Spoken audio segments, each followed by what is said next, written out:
राम राम मित्रांनो, गेल्या एपिसोडमध्ये आपण पाहिलं गुलाबला कोणीतरी हवेत उचलत आहे आणि त्याला कोणीतरी जमिनीवरती पाडत आहे.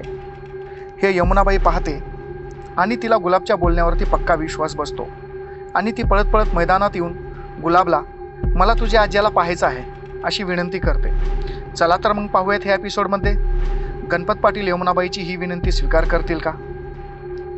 यमुनाबाई आपले हात जोडत, गुलाब्या मला तुझ्या आज्याला पाहायचे आहे र, फक्त एकदा पाहायचं आहे अशी विनंती गुलाबला करायला लागते. आणि गुलाब आपल्या आज्याकडे पाहतो तेव्हा गणपत पाटील यमुनाबाईच्या शब्दाचा मान ठेवत म्हणतात, गुलाब्या ज्या दिवशी गावात तुझा मोठा सत्कार होईल त्या दिवशी मी आणि राजा येऊन यमुना आणि सुभद्राला भेटून त्यांच्या हातचं भरीतन भाकर खाऊन जाऊ असं तिला सांग. आपल्या आज्यानं सांगितलेलं गुलाब जसंच्या तसं आपल्या आजीला सांगतो आणि हे ऐकून यमुनाबाई गुलाबला घट्ट मिठी मारून रडायला लागते. हळूच आपल्या आजीला बाजूला सारून गुलाब आपल्या आजीचे डोळे पुसतो आणि लाडात आपल्या आजीला म्हणतो, आजे मला कुस्तीचे डाव शिकू दे आणि मोठ्या मोठ्या नामचीन पैलवानांना हारवू दे, मगच गाववाले माझा सत्कार करतील. मग तुला आणि आईला बाबा आणि आज्याला भेटायला मिळेल. यमुनाबाई गुलाबच्या डोक्यावरून हात फिरवत लाडाने म्हणते, शिक र माझ्या सोन्या, लवकर शिक आणि माझा जीव जाण्या अगोदर एकदा मला माझ्या राजाला आणि तुझ्या आज्याला डोळे भरून पाहू दे. एवढं म्हणत यमुनाबाई घराकडे निघते. जाणाऱ्या यमुनाबाईकडे पाहत गणपतराव गुलाबला म्हणतात, गुलाब्या फक्त माणूस जन्मच असा आहे जो देवालाही मिळवू शकतो आणि देवाला रडवूही शकतो. गुलाब्या आता मला तुझ्या आजीला भेटायची इच्छा झाली रे. तिच्यासोबत असताना मला तिला कधी वेळ देताच आला नाही बघ.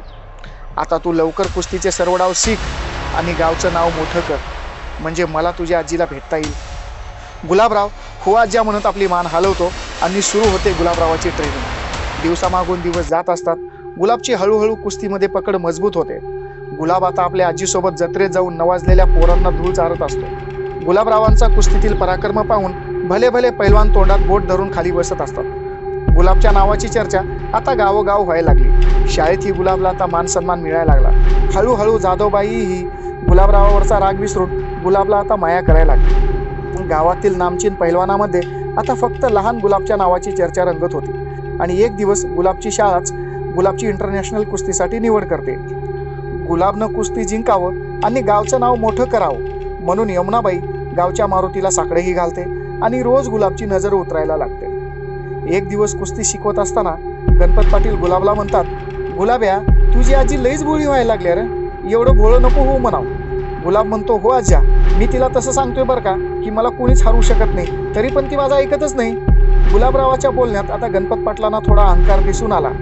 गणपत पाटील गुलाबला जवळ घेत म्हणाले, बाळा गुलाब्या रावणामध्ये 100 हत्तीचं बळ होतं तरी पण तो हारला गेला, कारण रावणाकडे 2 गोष्टी नव्हत्या, एक त्याग आणि दुसरं चरित्र.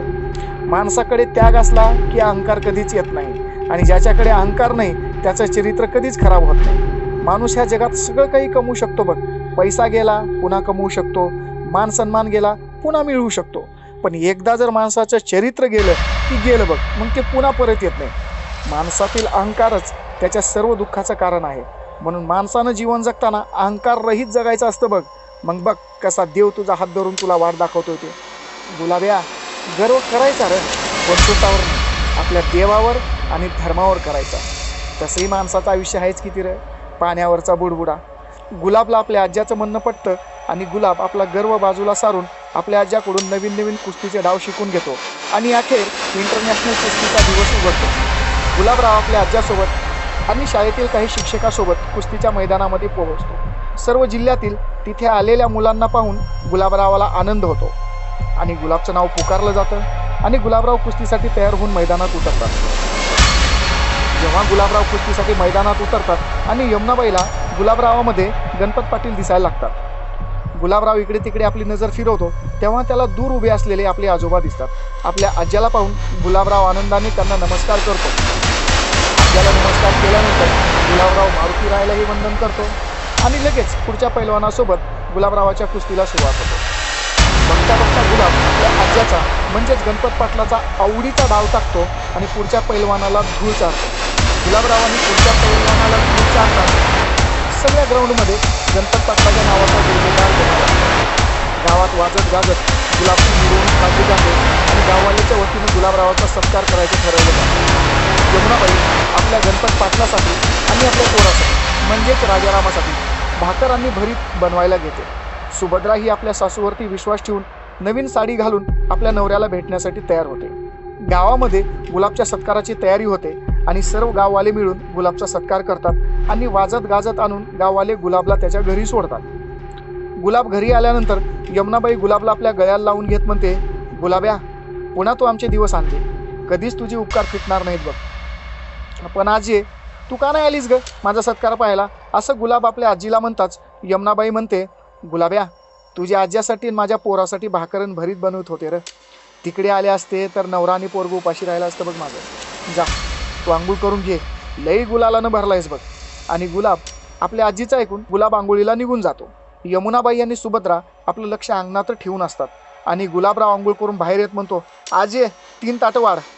गुलाबचे हे वाक्य ऐकून यमुनाबाई भरल्या डोळ्यांनी गुलाबकडे पाहते आणि गुलाब म्हणतो, हे बघ आजे, आजी आणि बाबा अंगणात उभे आहेत। यमुनाबाई आणि सुभद्रा वळून पाहतात तर काय, अंगणामध्ये उभे असतात गणपत पाटील आणि राजाराम पाटील। यमुनाबाई पळत पळत जाऊन राजारामाला म्हणजेच आपल्या पोराला कडकडून मिठी मारते आणि हांबरडा फोडते।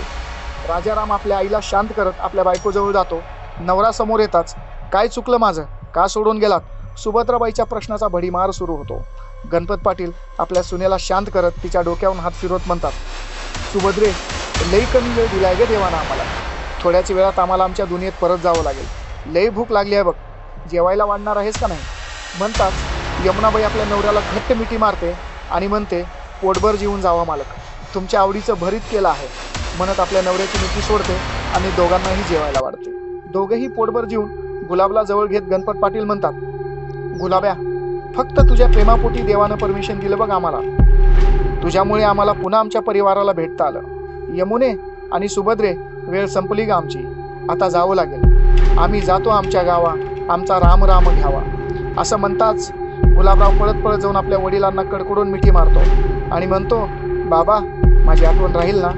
तेव्हा राजाराम गुलाबच्या डोक्यावरून हात फिरवत म्हणतात, गुलाब्या, तू काळीज आहेस र माझं, तुझ्या आईची आणि माझ्या माईची काळजी घे, बस एवढंच कर, आणि कधी माझी आठवण आली तर फक्त जोरात हाक मार, पाऊस बनून तुझ्या समोर येईन बघ।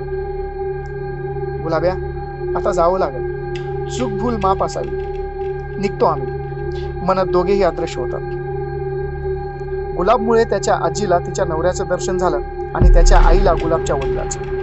यमुनाबाई आणि सुभद्राबाई गुलाबला जाऊन कडकडून मिठी मारतात। मित्रांनो, एखाद्या गोष्टीवरती जेव्हा आपण आपला विश्वास दृढ करतो तेव्हा त्या गोष्टीला आपल्यासाठी यावंच लागतं, मग तो देव असो किंवा माणूस। इथे गुलाबच्या विश्वासामुळे त्याच्या आजीला तिच्या नवऱ्याचं आणि त्याच्या आईलाही तिच्या नवऱ्याचं दर्शन झालं। मित्रांनो, कशी वाटली स्टोरी? चॅनलला लाईक करा, शेअर करा आणि सबस्क्राईब करा। आपण इथे गुलाबचा अध्याय संपवत आहोत आणि दुसरा अध्याय घेऊन येत आहोत, संत नामदेव। चला तर मग लवकरच भेटूयात दुसऱ्या अध्यायामध्ये, तोपर्यंत थँक्यू सो मच।